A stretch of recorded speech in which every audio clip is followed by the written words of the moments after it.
Welcome back to Kailash design. आज इस session में हम लोग बात करने वाले हैं एक ऐसे प्रोसेस की जिसको अगर आप फॉलो करते हैं तो कोई भी इंटरव्यू क्रैक कर सकते हैं। So let's dive in. ये जो प्रोसेस है इसको मैंने डिवाइड किया है 3 स्टेप में। पहला स्टेप प्रिपेयर, दूसरा स्टेप गेट रेडी, तीसरा स्टेप फॉलो। अब इस सेशन में जो मैं एग्जांपल लेने वाला हूं वो एक डिजाइनर कैंडिडेट का है, पर इससे कुछ फर्क नहीं पड़ता अगर आप एक डिजाइनर नहीं हो। आप एक ऑफिस वर्कर हो सकते हो, आप एक बैंक के एम्प्लॉय हो सकते हो, आप होटल इंडस्ट्री में वर्क कर सकते हो, आप एक डेवलपर हो सकते हो। सो रिगार्डलेस आपकी जॉब प्रोफाइल क्या है, अगर आप ये 3 स्टेप फॉलो करते हो तो you can easily crack any interview. पहला स्टेप प्रिपेयर क्या करना है? मुझे 3 प्रोजेक्ट ऐसे सेलेक्ट करने हैं मेरे जिसपे मैं बिल्कुल कॉन्फिडेंट हूं कि इससे रिलेटेड कुछ भी पूछ लो मुझसे, मैं इजीली आंसर कर सकता हूं। अब मुझे क्या करना है, उन 3 जो प्रोजेक्ट्स हैं उनको हाईलाइट करना है। हाईलाइट कर दें आप अपने सीवी के अंदर, जिससे जब भी कोई इंटरव्यूअर उस सीवी को देख रहा है तो इंटरव्यूअर जब सीवी देखता है तो उसके पास में बहुत ज्यादा टाइम नहीं होता है आपको असेस करने का। तो अगर कुछ चीज हाईलाइटेड है तो उसे पहले पढ़ेगा और उससे रिलेटेड क्वेश्चंस भी हो सकता है पहले पूछे। एक केस स्टडी तैयार करिए। उस केस स्टडी में जरूरी नहीं है कि आप सिर्फ अपने काम के बारे में बात करें, आप बात करें एक सॉल्यूशन स्टार्ट से एंड तक कैसे बना, उसमें कितने टीममेट्स थे, उन टीममेट्स ने कैसे हेल्प करी आपकी उस सॉल्यूशन को अचीव करने में। ऑल्सो मेक श्योर कि वो सॉल्यूशन जो आप एक केस स्टडी क्रिएट कर रहे हैं वो इतनी लेंथी मत बना देना, इतनी इन डेप्थ मत बना देना कि उसको पढ़ने वाला या सुनने वाला बोर हो जाए, क्योंकि इंटरव्यू एक बहुत शॉर्ट टाइम पीरियड के लिए होता है। तो इस चीज का बहुत ध्यान रखिएगा। प्रिपेयर फॉर योर प्रोसेस, एक प्रोसेस जिससे आपने जो आपको एक चैलेंज दिया गया था उसको स्टार्ट से एंड तक कैसे फुलफिल किया।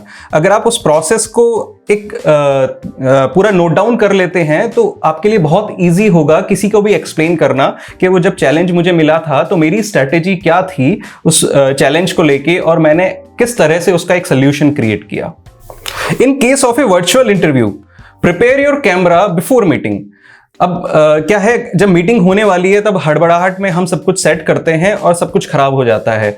आप अपने कैमरे को मीटिंग से पहले सेट करिए। मतलब आप अगर लैपटॉप के सामने हैं या फिर आप अपने फोन के सामने हैं तो एक पोजीशन को पहले से सेट करिए। पीछे का एनवायरनमेंट क्या है उसको बहुत अच्छे से सेट करिए। ऐसा नहीं होना चाहिए किचन में कुछ खाना बन रहा है या पीछे लोग बातें कर रहे हैं। आपको एक साइलेंट जगह पे बैठना है, बिल्कुल शांत और स्वच्छ जगह पे बैठना है, जिससे आपका जो फर्स्ट इंप्रेशन है इंटरव्यूअर के सामने वो सही पड़े।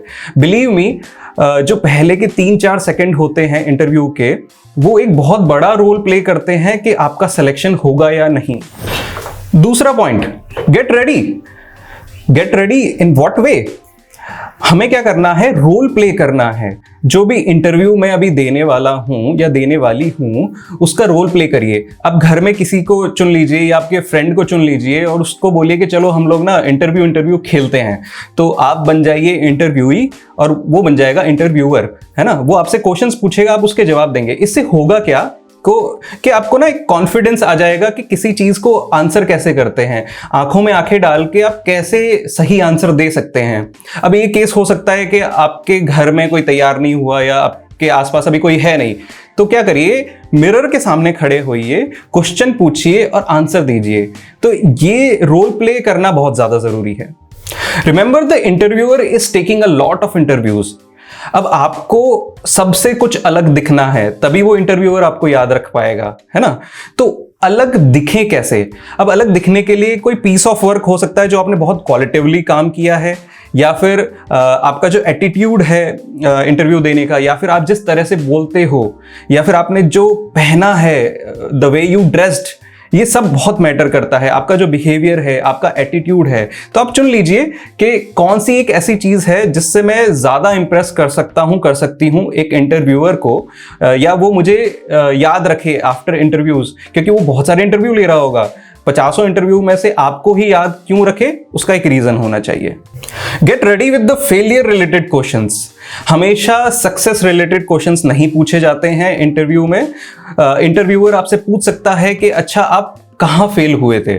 अब इस क्वेश्चन के पीछे लॉजिक क्या है? इस क्वेश्चन के पीछे लॉजिक ये है कि जब इंटरव्यूअर आपसे पूछेगा कि आप कहाँ फेल हुए थे, कैसे फेल हुए थे, तो वो ये जानने की कोशिश करेगा कि अगर आप फेल हुए हैं तो आप उस फेलियर से कैसे बाहर निकले हैं, या फिर वो क्या आपने स्टेप्स लिए हैं, आपने क्या लर्निंग ली है कि आप उस फेलियर से कुछ सीखे हैं और नेक्स्ट टाइम आप वो गलतियां नहीं करेंगे।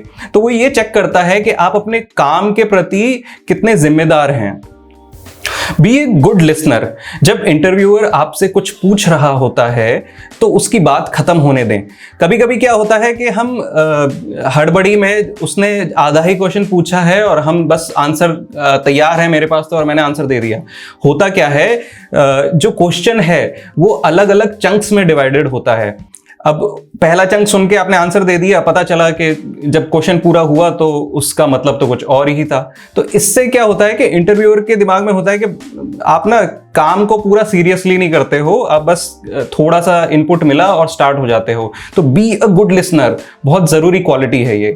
अब कभी कभी होता है कि हम इंटरव्यू के किसी क्वेश्चन के लिए इतने कॉन्फिडेंट नहीं होते हैं कि उसका आंसर सही है या नहीं।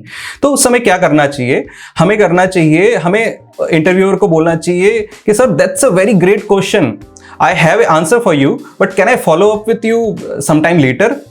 अब इससे क्या होगा, इंटरव्यूअर को समझ में आ जाएगा कि यार आपको शायद इतने कॉन्फिडेंट नहीं हो, आंसर आता तो है लेकिन आप, ये भी सही है कि आप गलत आंसर देके अपनी इमेज खराब नहीं कर रहे हो। नॉर्मली क्या होता है, लोग फटाफट आंसर देने के चक्कर में रिडिकुलस से आंसर्स दे देते हैं और इंटरव्यूअर को लगता है कि यार ये तो बस ऐसे ही बातें करता है, right. Third point, follow up. अब हमें फॉलो अप लेना बहुत जरूरी है। जब भी कोई एक इंटरव्यू कंप्लीट हो जाता है तो हमें उस इंटरव्यू का फॉलो अप लेना बहुत ज्यादा जरूरी है। तो आप फॉलो अप कैसे लें? आप फॉलो अप ऐसे ले सकते हैं, आप उस इंटरव्यूअर से पूछ सकते हैं कि आपकी कंपनी में एक नॉर्मल दिन कैसा होता है। अब इससे फायदा क्या होता है? ये बहुत ओपन एंडेड क्वेश्चन है। वो इंटरव्यूअर जब आपको बता रहा होगा कि जो उसकी कंपनी है उसमें नॉर्मली एक एम्प्लॉय कैसे काम करता है, पूरे दिन का रूटीन क्या होता है, तो उससे आपको समझ में आ जाएगा कि आप उस कंपनी में फिट हो या ना हो, है ना। तो ये आपके लिए भी एक डिसीजन लेने में बहुत ईजी चीज होती है। अनदर क्वेश्चन आप क्या पूछ सकते हो? आप बोल सकते हो कि what do you need from a designer like me, या फिर आप जो भी रोल में हो। तो इससे क्या होता है, जो इंटरव्यूअर है वो पूरी कहानी आपको बता देगा कि उसको एक्चुअली एक डिजाइनर से क्या चाहिए, है ना। तो जब वो बताएगा तो आपको पता चल जाएगा कि आप कहाँ फेल हुए या कहाँ पास हुए। तो आपको पहले ही पता चल जाएगा कि वो इंटरव्यू आपने क्लियर किया है या नहीं किया है। कभी कभी क्या होता है, इंटरव्यूअर आपको पहले भी ये अपॉर्चुनिटी देता है कि आप पूछ लें कुछ क्वेश्चंस। तो ये क्वेश्चन अगर आपने पहले पूछ लिया तो आपके लिए ईजी हो जाएगा कि मैं ये पूरा इंटरव्यू किस तरह से दूं, क्योंकि आपको पहले ही पता होगा उसको आप में से क्या चाहिए, राइट। तो अगर ये 3 स्टेप आप फॉलो कर लेते हैं तो आई एम प्रीटी कॉन्फिडेंट कि आप कोई भी इंटरव्यू क्रैक कर सकते हैं। सो मुझे बताइएगा आपके इंटरव्यू के बाद में कि आपने इन प्रोसेस से कुछ फायदा हुआ आपको या नहीं। अगर वीडियो सही लगा हो तो प्लीज लाइक करिएगा और सब्सक्राइब कर लीजिए please. Have a nice day, have a beautiful day. मिलते हैं अगले वीडियो में। Bye bye.